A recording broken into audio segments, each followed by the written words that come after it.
Okay. Hey, good morning, everyone. Melissa here. So I'm getting ready to go donate some plasma again. I got a good book I'm reading, so I will have that with me. It makes the time go by fast.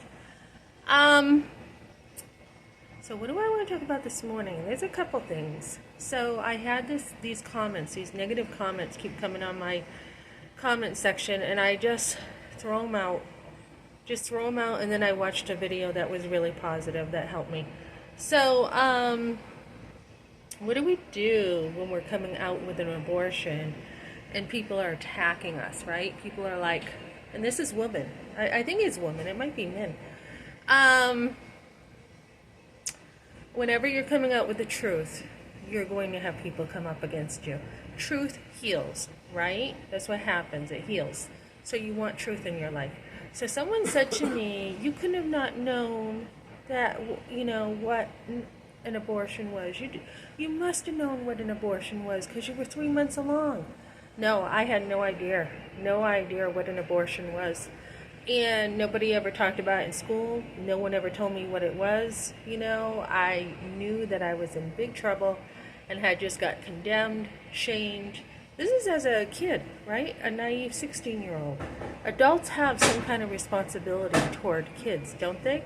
And I don't even think you can legally really sign back in the day for things until you were 18.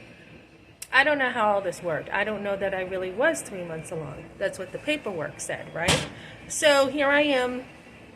It was August 1987 that I had gotten pregnant when the condom broke.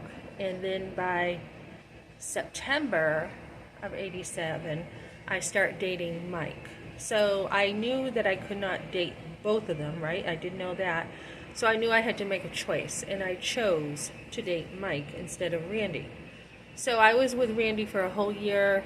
I don't know why I was attracted to Mike. I think he was more, it was my girlhood emotion. I think by then Randy was kind of like geeky to me, and my friends were like, oh man, he's a geek and all this stuff. And so Mike was the cool guy at the restaurant, and everyone liked Mike, and so I decided to date him.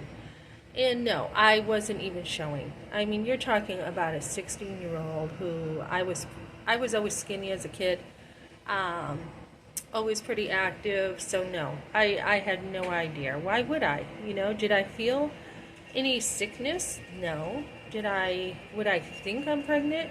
Not really. Not at 16. You kind of think, okay, the condom broke. You could have got me pregnant.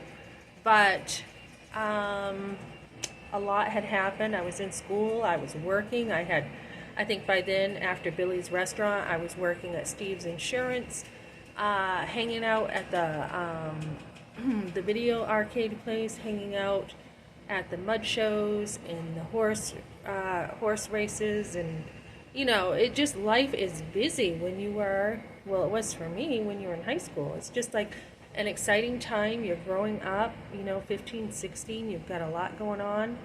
And so, very skinny, didn't show. And even with my firstborn, I only gained 22 pounds. So I did not show at all. But the point is, somebody had said, well, you got in the car with your mother. I was picked up from school. I don't remember getting in the car with my mother. Like I said, I have a lot blocked. But I do remember trusting my mother. Why wouldn't you, right? I used to help my mom growing up doing dishes. And, we were always cleaning, like my great-grandmother's house and going places. And the car was a big deal when I was growing up. We would listen to music. I knew all the pop songs from the car rides to Manchester. Back in the day when Manchester was a long ways away from Epsom, a lot of people felt like that was a big field day to go out, but for us, we were always in the car. So it wasn't that big of a deal. It wasn't like, oh, I got in the car. It was just like a natural, we're in the car and going somewhere. And I think I did know about the appointment. Obviously, I think I knew. Maybe I didn't know that it was like at that exact time, but I knew I was going to the doctor's. I don't know if I thought, I think I just thought they were going to look at me and it would be like a, I don't know if I thought it was another conversation. I mean, I just thought somehow they were going to fix things because I was in trouble. That's all. I didn't register I'm a mother or anything. And a lot of women don't. They don't even register like I'm a mother of a dead child. You know, they just don't register that. So when you have people coming at you and they weren't there, they were not there, so they don't know. They would like to tear you down when you come out with your abortion. They want to tear you down. And obviously, years later, it was all brushed under the rug. And, you know, my mother was like, when I tried to talk to her, she's like, you were too young. That's not a conversation. Or my father saying, you're the one who got pregnant. That's not a conversation. Okay, so there was no conversation, is what I'm saying in this whole entire thing.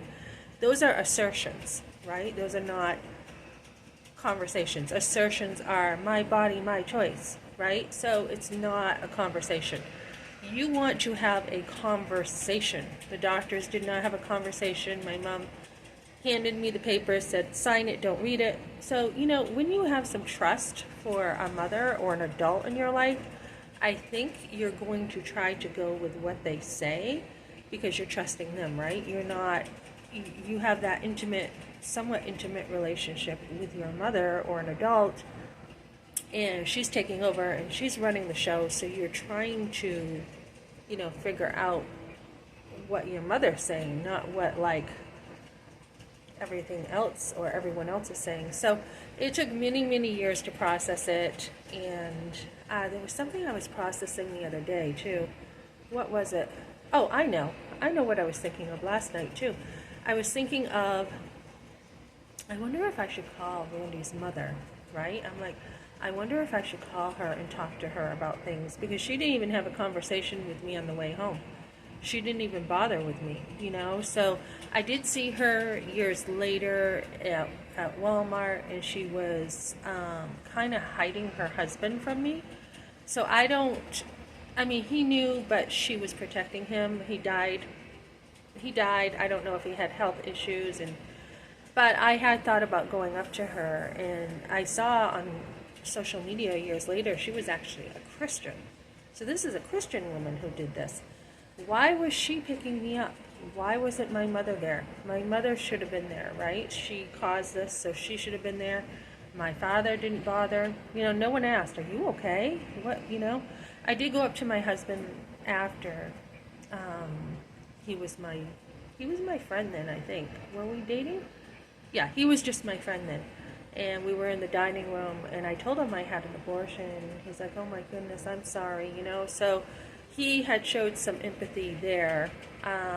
But yeah, and then I had a friend who I had told about, I was sleeping over her house from the shoots, the bow and arrow shoots, family friend, and we were on the waterbed, and I told her about the abortion, and she's like, oh my goodness, Melissa, I'm so sorry to hear that. And I'm like, it's no big deal. You know, that is how much I did not process it. I did not understand abortion meant you didn't have, you know, your baby's being killed. Didn't process it at all. And it wasn't until I became a mother and was pregnant with my firstborn that I was able to process and be like, holy cow, oh my goodness, that wasn't just sperm and egg that people say it is, right? So yeah, I didn't know, and it's good to come out with the truth. Truth is healing. You don't want to keep stuff like that in the dark. So that's what I got for now, guys. Thanks for joining me.